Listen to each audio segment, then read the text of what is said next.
teacher. I taught high school English for 3 years at a public high school in Maine.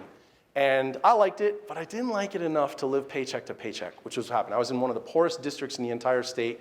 I was making $21,500, and I had student loans and all that stuff. And and then there's the whole thing of like, and parents are yelling at you and telling you that how dare you hold their kid accountable for being late every day and stuff like that. And I finally just said, I don't need this shit. And so I left. And so I went back to the University of New Hampshire where I had graduated from. I was working on a Master of Arts at the time. I worked in student affairs. I ran a dorm.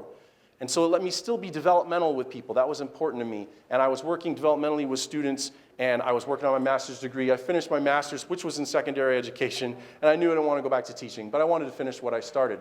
So while I was there, I had to put on social programming in my building, and I would hire this retired hypnotist to come into my building and do a demonstration. His name was Bob Chase, and he offered to teach me. And so I started training with him, and it was fun, and then I was like, well, I want to do this. I was like, but I can't run around and just tell people, hey, you should hire me to do a show because Bob Chase trained me in my living room. That would be pretty good, right? So I went and I trained with Jerry and Tommy in 2004, and I knew myself well enough to know that if I kept my day job, I would never work hard enough at the hypnosis job, right, at the hypnotist job. So I left the university, which was a state university. I had a $24,000 a year salary, which wasn't much more than teaching, but the catch was they gave me an apartment, which I didn't have to pay rent for. They gave me a meal plan, so I never had to buy groceries. They gave me health benefits and dental benefits.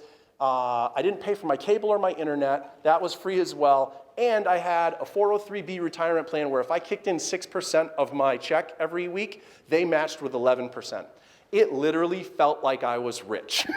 I was 25 years old when I started, and I went from literally like having one can of Dinty Moore stew in the cabinet at times to like doing whatever I wanted. I was on the college calendar, so when they had spring break, I had spring break. When they had a month off between semesters, I had a month off.